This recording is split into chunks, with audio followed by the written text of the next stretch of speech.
No, I get to, do I sit, do I stand, do I lay across all the chairs?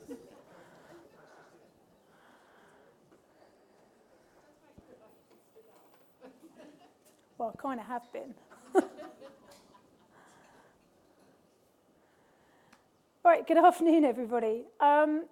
So you'll notice I'm up here by myself today, so please be kind in your questions.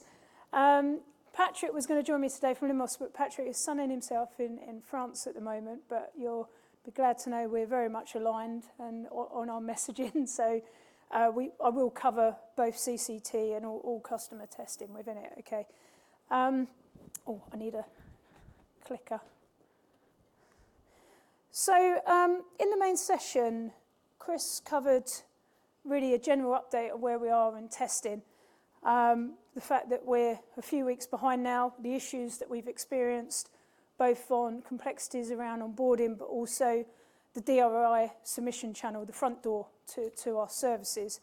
But I wanted to spend just a few minutes talking about what we've been referring to as the 12 controlled tests and mass testing. And then I'm going to open up for Q&A to really get as much time as possible on questions for you. So when we found the DRI issue, we was doing some initial testing. So we went through SIT and UAT, as you'd expect, and then we do some initial testing before we open it up to the customers. And that's at that point that we found the DRI issue. Now, the reason we didn't find the whole DRI issue in UAT and SIT is because it's an external interface that comes in. Now, there's not going to be many of those internal interfaces that cut across the whole of testing, and definitely not anything as big as DRI, because it really is that front door method of coming in. But in order for us to know, well, what was going to happen post the DRI issue, we carried on those controlled tests before we wanted to open it up to wider Vanguard. So we took a selection of, there was 4 participants. We've got 2 carriers and 2 brokers that cover all the markets. And we really set out 12 individual tests that we wanted to get through before we opened it up to the wider Vanguard. Now, those tests are actually, they're not individual tests, they're not individual business scenarios, they're actually 12 test journeys that go through. So there's multiple tests within them, and they touch on multiple business scenarios. This is quite a simplified diagram that we put up that wanted just to show you what that test journey looks like. So we've got one for premiums, and I've got one for claims, okay? The premiums is a more simplified version, it's a simplified process. But what those journeys do is for both submission types, so that's DRI, which is really the message-to-message, but also you've got the ANS portal, which is the manual uploader of that premium submission by the broker, okay? So they're the 2 submission types. And what you've got there is the broker makes the submission, we receive it as Velenetic, Teresa's BPS premium processing team gets it into her team, she can do her processes through that, it moves through to sign-in number and date, that triggers a settlement, and then you have an output, and that can be one of various different messaging types at the premium stage. Now, that would depend on your market, and it would depend if you're a carrier or a broker, what you receive back. So we create that message. The message then is sent, and it's received via your vendor back into either your broking system or your carrier system.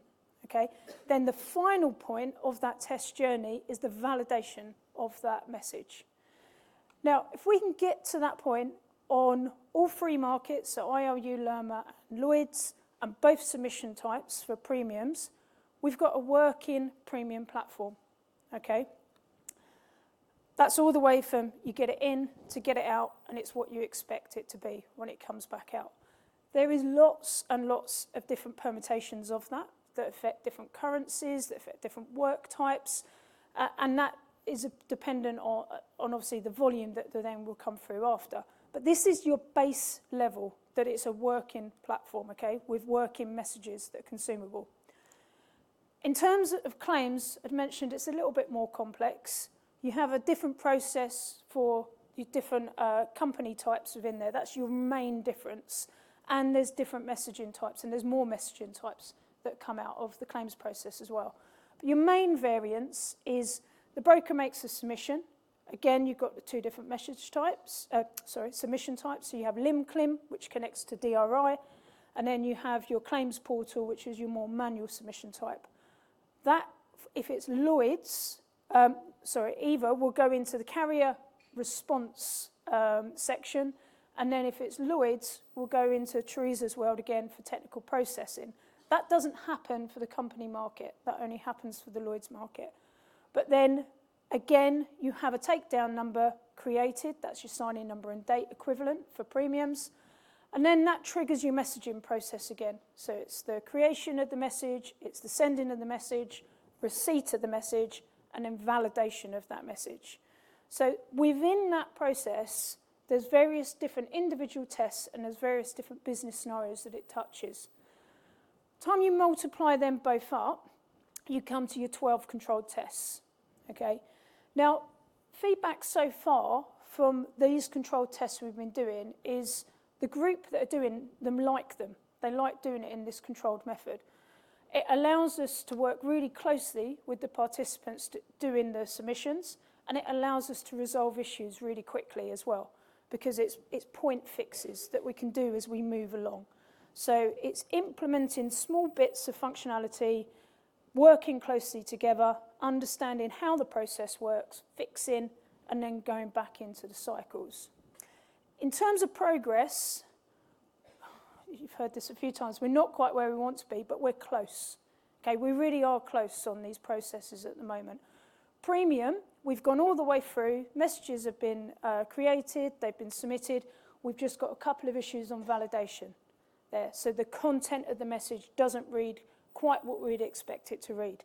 They're just tweaks, believe it or not. The pipe is working, the work is moving through the process. It's just the validation point that we need to make some changes on. Those changes are actually happening as we speak, and we hope to get through those later this week and retested. In terms of claims, we need to make some changes to the LIMCLIM. So that's the message-to-message submission that links into DRI. Okay, we need to make some more changes to that, and then we should open up that claims process to move us through those controlled tests. Now, another term has been introduced that you may have heard, which is called mass testing. So I just wanted to clarify what is meant by mass testing, okay? So when we talk about mass testing, what we mean is it's the wider Vanguard community. So it takes that one step forward from the 4 participants that were involved in the early controlled tests, and it opens it up, as expected, to the wider Vanguard community. And that's where the full cycle 1 tests will happen. As Chris mentioned earlier, the tests themselves associated to cycle 1, there isn't that many that you need to do as a market participant. But cycle 1 is so important because it's that foundation building blocks of the platform. You know, can you submit your work? Do the portals work? Can you sign and settle, move in the money? Can you create the messages out the back, and can they be received in? Everything else will be built off of the back of that. Okay, so it's really, really important from a build and a program point of view that functionality is working. Okay, delegated authority, prop treaty, reach back won't work without these cornerstones being in place. Okay, that's why it's so important to us, and that we get that right for everybody. So I thought it was really important just to cover a couple of those bits, because as much as I know a couple of these bits of terminology have crept in, the 12 controlled tests, the mass testing, I just wanted to make sure everybody was clear on what we meant by those, okay? We're still sticking to the key principles, okay? So there's 2 key principles that we've put forward around testing. The first one is that Vanguard goes first. This is really important. Let me just put it into scale when we're talking about CCT, okay? So CCT has 73 participants that are signed up to do customer controlled testing. If each of those have just a few actual testers themselves, you very quickly are finding yourself with 300, 400, maybe even 500 individual testers all coming on the platform and trying to test at the same time raising defects, working out how to use things, and working their way through the cycles. That is difficult to manage at any time. It becomes even more difficult to manage if they're seeing the system for the first time.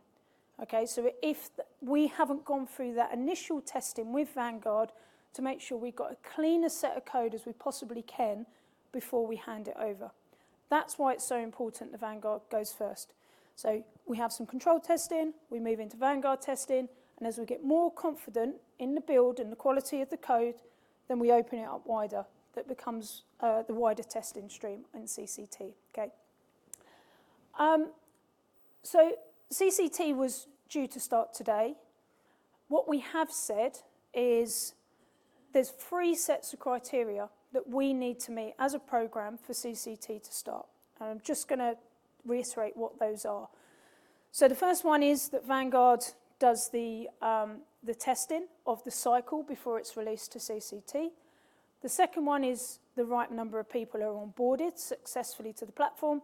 And the third one is there's no P1s or P2 blockers in place still. So again, you get that clean run in terms of CCT. At this moment in time, we haven't been able to achieve those gates because we haven't got through the controlled tests, okay?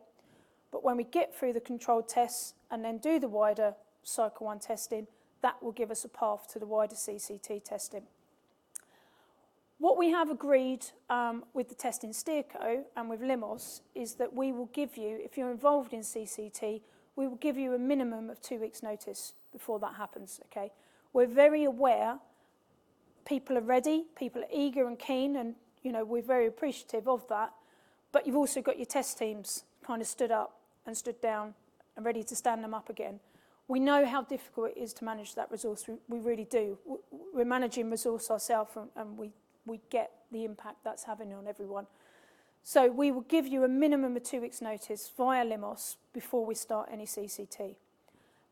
That being said, if you are ready and you've got teams ready, we're not going to stop you testing, okay? So we will work through the right channels to get you testing as early as possible.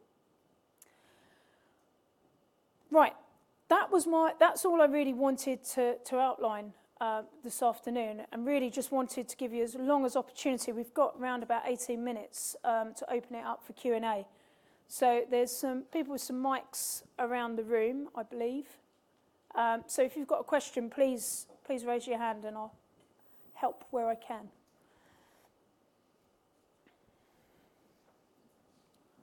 Thanks. Hi, Kerry. Just a quick one. You said there are changes to LimClim. Does that mean there are changes to the code there? Does that mean there are changes to what our vendors need from you? Not in terms of LimClim.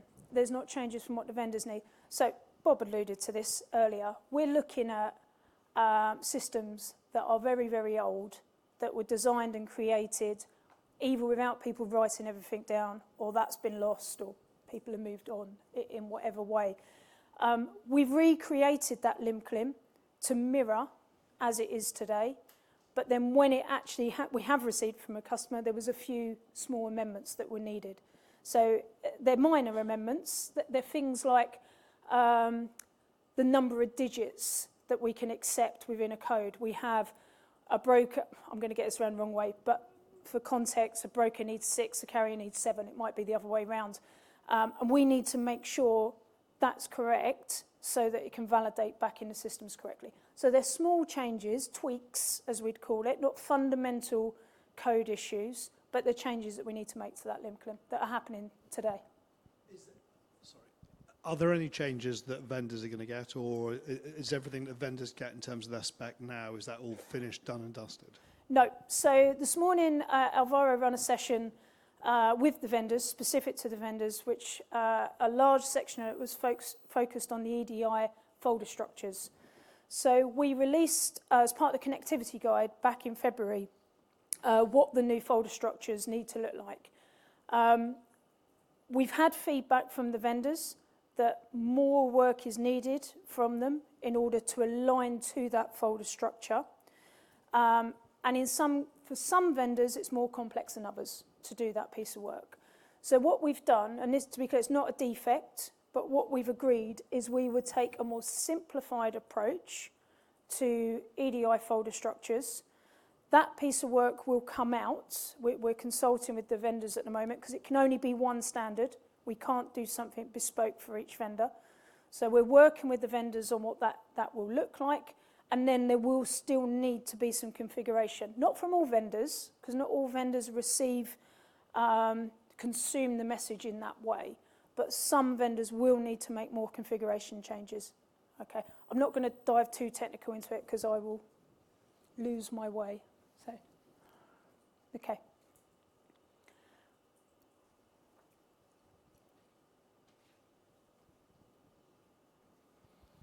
Hi.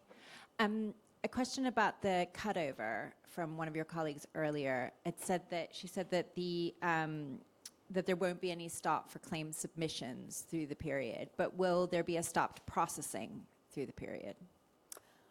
So I don't know, but there is a dedicated cutover session in one of the other groups that you can move on. So Teresa's in there. She's got all the detail on cutover, so she should be able to advise on that. Okay. Thank you.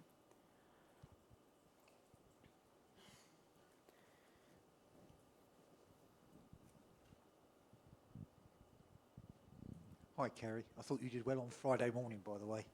Thank you. There was a slide in the first session that went through very quickly and didn't get alluded to, but it was about the Vanguard participants, and it seemed to suggest that some were going to do something and others had decided to not do Vanguard anymore, or no. doing it So in a what different that phase? was, so there's two parts to, well, there's a few parts to Vanguard actually. So you've got your main part of Vanguard, which has your brokers and your carriers in there. You've also got a vendor stream within Vanguard. So some vendors have chosen not to do the ping test, the initial connectivity test, with us through the Vanguard test program. That's their choice. We can't make them do that. And they want to pick that up as part of their customer testing, either through Vanguard customer testing or CCT, or both, because they will have customers across them all. Also, some Vanguard vendors, they're registered and they've been onboarded, but they don't have anything to test until phase 2. So they've come in and they've said, yeah, we're keen, we're interested, we want to be involved in preparation, but there's no testing for them to do as yet. In terms of the participants, so this is your brokers and your carriers, again, some are more aligned to the different cycles, depending on their business types. Some of them have opted not to test in cycle 1. That's not a problem. As long as we've got enough coverage, it's not a problem where Vanguard choose to test within that program. Okay, it's about early flushing out of defects and ensuring we've covered all the business scenarios. But there is a large proportion that will be testing in cycle 1. Okay.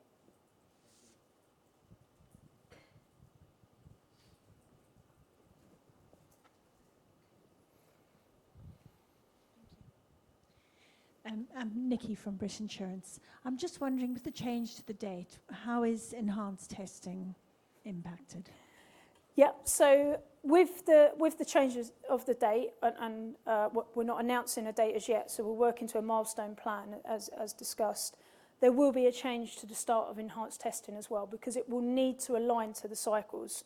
So what we're in the process of doing at the moment, anyone who is registered for enhanced, we're making sure you've got a signed testing contract and that you've completed your onboarding forms.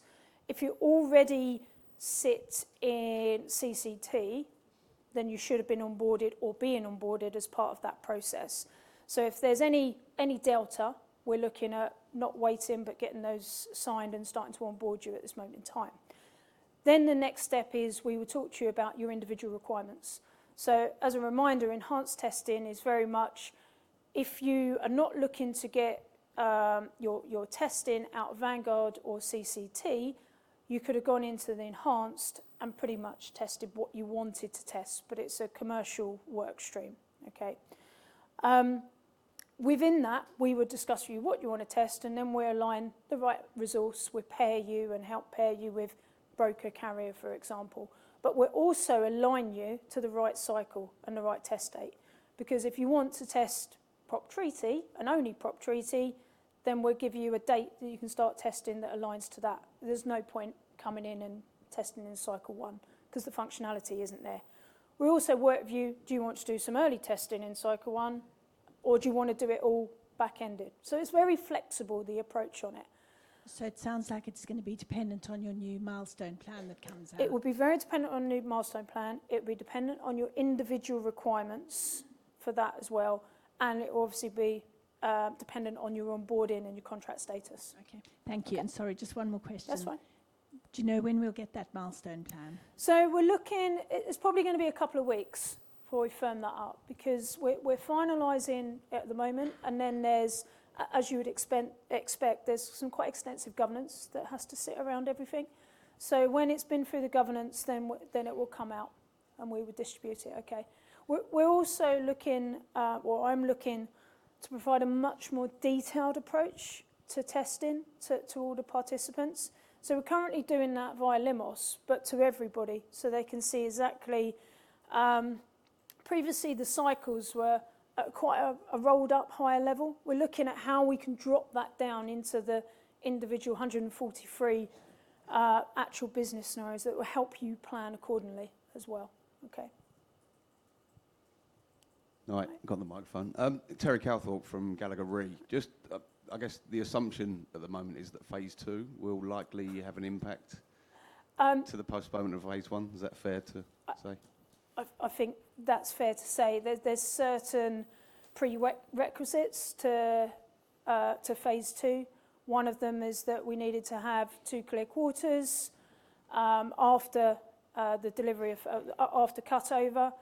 There's some other things in there as well. So at this moment in time, we're very, very focused on phase 1, as you'd expect, but that conversation would have started as well. Okay. Thank you.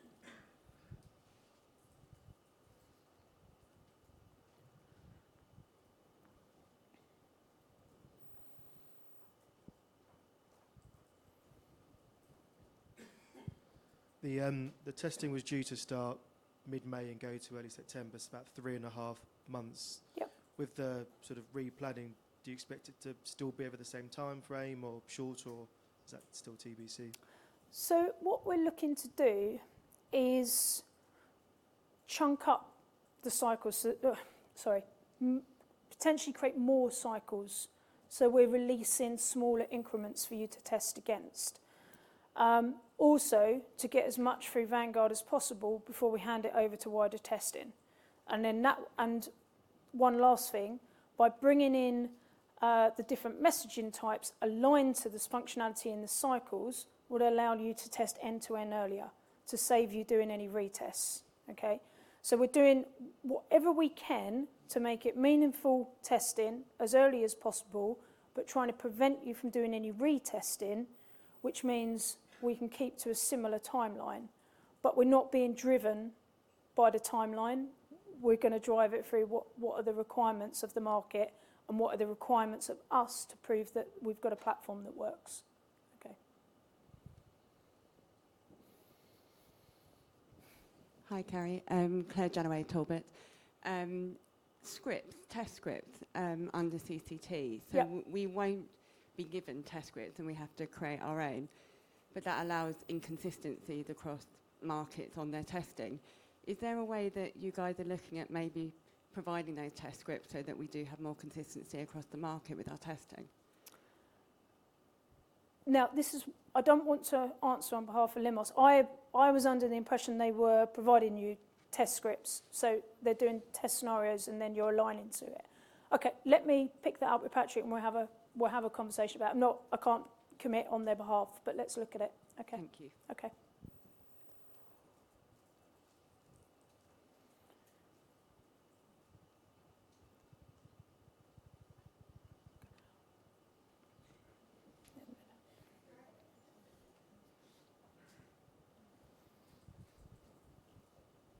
Hi, Kerry. Hi. Just on one of the presentations earlier, touched on the historic data being migrated from the mainframe. What is the quality of that data? Is it anonymized production data, or is it just made up test data? So this is the reference to the data. It's only data copies, so nothing is being migrated. So, and there's two parts. You have the copy, which is for production, and I think what you're referring to is in the relation copy for to the testing. Vanguard. Yeah. Yep. What's So this is there is a database as such that's got years of test data within it. It's that test data that's being copied that we will be able to access to test reachback functionality against it. We still need to do some work, working with Limos and our own teams to look at, because obviously it has to exactly match. It really, this is a really difficult point in order to test that reachback, because your reference data needs to be the same, the market needs to be the same, everything needs to be the same, basically. And that might sound simple, but with the amount of changes we experience in the marketplace of mergers and acquisitions and those testing and those not testing and pairing everybody up and new brokers and new carriers that are created, it's actually quite difficult to do. So when Alvaro refers to Mickey Mouse and Donald Duck in the test data, it really is that. And we obviously can't use production data within there as well. So there's governance around that production data. So there's a heavy governed piece of work going on, looking at, once we've copied that data, and it's in the process of being copied now, how we use it effectively across the whole market and how we match that correctly. And if there's any gaps, what's the opportunity to create some more synthetic data like that? Okay. Oh, and just to follow up on that one, so does that mean potentially then you will be broadcasting what that test data is? Because obviously in some of our internal systems, we too need to match up with the data coming through. Yeah, absolutely. We need, that's, the whole coordination piece here is really important of how we get that to map properly. And that's also why the going first with Vanguard is so important. So if we opened that up and we got 500 individual testers all trying to do that at the same time, it just would be unmanageable. So, it's at least get it so it's a clean set. We know how it works. We know how it maps. We've flushed out those defects. And then we'll be doing that coordination role back with you within CCT and others. Okay. Thank you. One more? We've got time for one more? Right, we've got time for one more question. Hi, Kerry. Richard Gardner from Arch. Just in terms of the test reporting that's going to be published in the data room, I've had a look at the reports that are on there at the minute, and they don't really map back to the scenarios or where the issues are occurring. So they do obviously have counts of P1s and P2s and issues, etc. Given that we're going to have to use this as part of our assurance, because when the approach is that everyone won't test everything, Yep. Will that level of detail, like you mentioned in breaking down for the planning, will that also be available in the test reports? Yeah, it has to. We will have to do it in that way, or else everybody will be looking to provide 100% assurance themselves, and that's unmanageable. So we need to break it down to that level. It's very difficult to do that at the SIT and UAT level because it's not tested quite in the same way against the business scenarios, and not quite way as an external user would use the tests and the test data.